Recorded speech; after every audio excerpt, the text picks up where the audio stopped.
Hello, everyone, and welcome to my very first vlog episode. My name is Michelle Manette. I am a musician, predominantly a guitarist, a singer, and a songwriter. And I've also been teaching music privately for almost 14 years now, 13 years. It's been a while. I wanted to start this vlog as a way to share some of what I'm doing in my own musical life that is a reflection of the stuff that I teach. So, what I'm really passionate about at the moment, and actually over the last several years, has been about exploring what musicians can do to build a solid foundation that supports their unique musical expression. And also, how musicians can cultivate and nurture a musical experience that feels authentic and fulfilling to them. This is inspired by my own journey through healing my relationship with music. And this is something I have plans to do a proper video on pretty soon. But just as a quick overview of my basic experience, I've known since I was 15, almost 16, that music is my calling. It's what I want to do with my life. And that became the main thing driving me in my life. I loved it in the beginning. I loved practicing and learning and growing. But I hit this point several years ago where I realized just how profoundly unhappy I was with every aspect of my musical experience. Giving up on music was never an option. So what I started to do was unravel all of the things that were making me miserable. And I started just one little step at a time, making changes in my life until we get to this point where I'm so much happier. I feel like I'm flourishing in my own musical expression and in my musical experience. Part of that is because it feels like it's my own, and also because I feel like I'm getting what I want out of music too, not what other people want or what other people maybe think I should want. This is purely about what I want out of my experience with music. And I feel like the time I spend is, not only is it really enjoyable, I enjoy practicing and playing and writing music, but I also feel like that time is very fruitful. So the time I spend practicing really yields great results because I've done a lot to change how I approach practicing. So it's much more sustainable and much more effective. I also prioritize playing more, and that's been really fun and I think is really essential too. I think we tend to think a lot about practicing when it comes to music, but play is so important. And that's also going to be something I know I'm going to explore at some point. And also just with my songwriting, as I made more room in my day to write more of my own music, it just gave me this outlet for all the stuff I was working on. And it's really helped to shape not only who I am as a musician, but who I am as a person. And that's been really deeply satisfying. So through my own personal transformation, I've been deeply inspired to share what I've learned along my journey with other musicians in the hope that I can help inspire and guide them to have the same kind of experience for themselves. And not the same as in the exact same experience I'm having, but in terms of having their own deeply satisfying relationship with their musical life, with the music they make. I am a big advocate of authenticity with music. I think it's so important for people to create the music that they feel the most drawn to create. And so that's ultimately what I want to achieve with this YouTube channel, with my blog, which has been dormant for a while, but I'm going to be bringing that back, and with my private teaching and mentorship as well. This is the primary focus. It's really what's lighting me up these days. And so the vlog, it's an idea I came up with because I've been wanting to start a channel for many years now, but in more earnestness in the last 2 years. And I just keep bumping up against perfectionism for sure, and also a lot of overwhelm. And this felt like a nice, gentle way to get me into the rhythm of being online.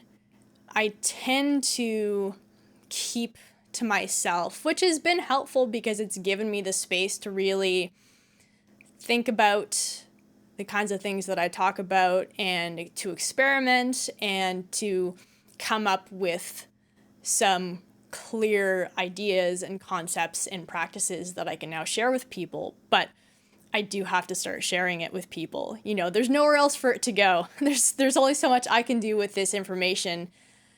I want to be able to start sharing it with people so that, you know, what I'm hoping is that it'll start to take on a life of its own as people take ideas and concepts and practices and strategies that resonate and start to apply it to their own experience. I'm hoping that that's going to provide me with some really great feedback for how I can adjust my thinking. Because ultimately what I want is to offer, you know, not so much in the way of specificity, but more in terms of basic principles and sort of general best practices so that it is as widely applicable to as many people as possible. I really want people to feel like they can take this information and make it their own. The other part of why I wanted to start a vlog is that I wanted to have somewhere I could share my specific musical experience, and it's sort of like a behind the scenes. So I might talk about something I'm working on, maybe a challenge I'm having, something I'm thinking about, maybe a thought that's still in the early stages, as a way to demonstrate how I try to embody the things that I teach. I'm a big believer in leading by the clarity of your example, and so that's part of what I'm hoping to do with this for anybody interested in how I'm taking these ideas and I'm incorporating them into my own musical life. There'll be a place where they can go and, you know, check out what I'm up to. So a nice little low friction way to just keep everybody posted about what I'm doing. And I'm thinking this is probably going to evolve, you know, over time. In the beginning, it's really just going to be me talking and, you know, sharing some thoughts. But I do hope that this will become, you know, something that's fun and maybe a little bit less talking in front of the camera. Maybe I can film some stuff I'm working on. But right now, this is really the bulk of my focus is beyond my own musical practice. It's getting this part of my career really up and running where I'm starting to share my offerings with a wider audience so that I can be present and available for the people who may resonate with what I have to share. I do want to talk about just one little thing that I've been thinking about, and that is how, for me, music is a form of self-care. And this is a lesson I've had to learn several times over the years, but most recently, I've been experiencing several months of just I have a lot going on and a lot that is felt uncertain, I guess is the best way to put it. So I've had a lot of uncertainty in my life over the last several months, and what can happen is when I'm in that kind of a place, I can feel this urge to drop everything else so I can focus on getting the thing sorted. And so I had a stretch of time where I wasn't engaging with my music practice the way I usually do. So I have a basic, I guess you could call it a rule. I hold myself to this one musical standard every day, which is to do something musical. I have to do something musical no matter how small it is. And this is something I came up with to combat my perfectionism, my sort of all or nothing thinking where I used to struggle with feeling like if I didn't have, a good 4 to 6 hours to work on music, then, there's no point. I might as well just try again tomorrow and try to get it perfect. So I was really struggling with that. And this was what I came up with to keep me always engaged with music in some way, shape, or form. And it's been really effective. I'm on a almost 6.5 year streak of doing something musical every single day. And that's just because I made the bar so low. But that's not a typical day. Typically what I like to do is I like to do my music work first. So I break my days into 3 chunks, or my work day, you could say. So the first part of my work day is my music time. That's where I do my practicing and I do songwriting, production. I might do some playing, depends on the day. During the week, I usually keep that reserved for, my deep music work. So practicing, songwriting. And then the next block is where I will do, lesson prep, or I will, write ideas. I might write a blog. It's that kind of, that kind of work that is not my actual music stuff, but it's the stuff that is going to be either for my students who I teach later in the evening, or for the stuff that I want to share out in the world. And then the last block is teaching. And sometimes I'll also do a little bit of extra work. I might have lesson notes or more material to make as well. So this sort of went out the window, and I was still, again, making time for music, but it often happened later in the day. And sometimes it came in this rush of recognizing, oh, I haven't done any music today. I have to get that in so I don't break my streak. That felt really gross to me because it made music feel like an afterthought, and that's the last thing I want music to feel like. It's one of the most important things in my life, and so I want to make that a priority, not just because working on it in the morning is very effective. It's when I have the most energy and the most focus, and so it tends to be a really productive time to work on music. But, getting it done early in the day also is just that signal to myself of how important it is to me.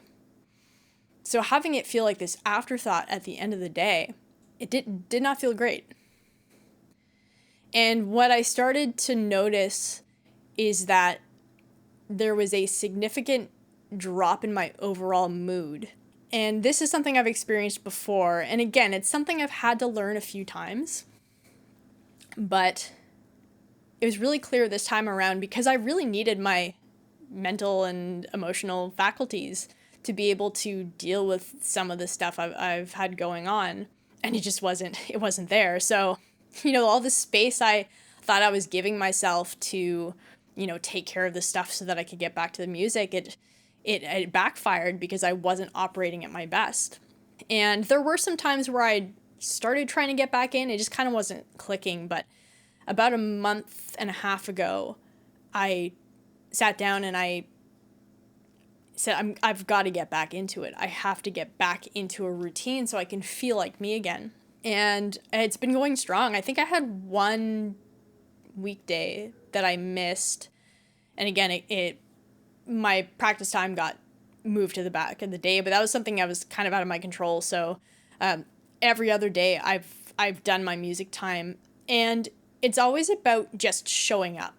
That's really the first and most important thing for me, is that I'm showing up and I'm doing it to the best of my ability that day. So obviously if I have a night where I haven't slept well, or maybe I have just a lot on my mind, my practicing and my writing, they might not feel as beneficial, but the fact that I showed up imperfectly and just still did it, that adds up, and I always feel better. That's always the thing that, I feel at the end, especially doing vocals. I always do vocals first, and I'll get to the end of my vocal practice. I feel so much better. Like, I'm so glad I didn't skip that. And I'm hoping this is pretty lofty, but I'm hoping that I've learned my lesson this time and I won't let my practice slide when I can help it. Again, stuff is going to happen that's outside of my control, and then, I just roll with it. But to have this, what Brad Stulberg calls rugged flexibility, to have the ruggedness of my consistent block of music time every day, with the flexibility of making adjustments within that time as I need, depending on what else I have going on or how I'm feeling that day. And with the flexibility to let that go if I need to. Sometimes I have something that's time sensitive and it has to get taken care of during my music block, and that's fine. That stuff like that is going to happen. I've learned from experience that routines really need to be flexible, because if they're not flexible, they are fragile. So I do have room for that flexibility, but to have the ruggedness of that consistent practice has been so helpful. I just feel more like myself. It's become so much more than this thing I'm doing, because this is my job, it's my career. It's so much more than that. It's part of who I am. It's part of what helps me to just feel better, which is really what self-care is to me. When I think in terms of all the things I do to take care of myself, it's really just about trying to feel better so that I can show up for myself and for friends and family and for my music and for the world in the way that I want to, in the way that is most aligned with my values and with who I really am. So I consider my music practice as important as getting good sleep and eating food that helps me feel my best and moving my body in ways that help me to feel my best. It was just a nice reminder of how important it is to do the things that are important to us. And this idea of, music as self-care is something I actually thought of back when I had a student who he had come for his lesson and he had said, I didn't have time to work on guitar this week. I, was doing everything for everybody else. And that's what got me thinking about, how challenging it can be for us to feel like we're allowed to make that time to do something that maybe, again, I have the benefit of this being part of my job. So, there is that easy external validation, but I don't think you need that much. I think if something's important to you and it helps you to feel good, I think that's all the reason you need to make time for that without guilt, with nothing but joy. And that's what I had reflected to him, that, music is something that is important to him. And part of being able to be his natural, generous self in a way that is, honoring of him and then also honoring of the people he wants to help, is to make sure he takes care of himself. And that's what I was reminded of. This is an important part of me being able to do the work I want to do in the world. It's about taking care of myself first.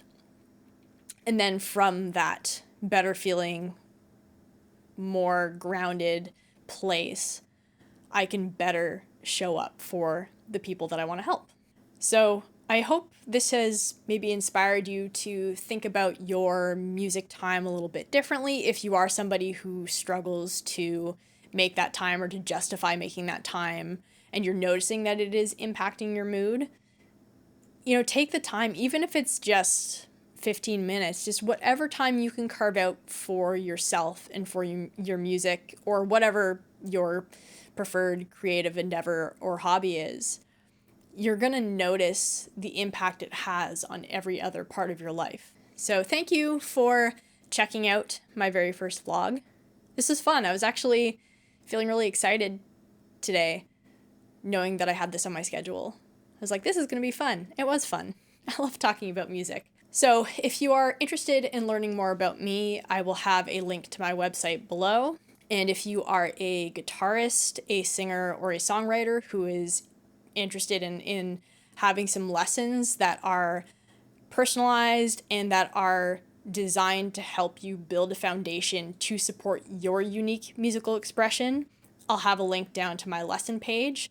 And if you're a musician who is interested in mentorship that will help you to build your flourishing musical life, your most fulfilling, authentic musical experience, I'll have a link to my mentorship page as well. Other than that, I will see you all in the next vlog. Bye!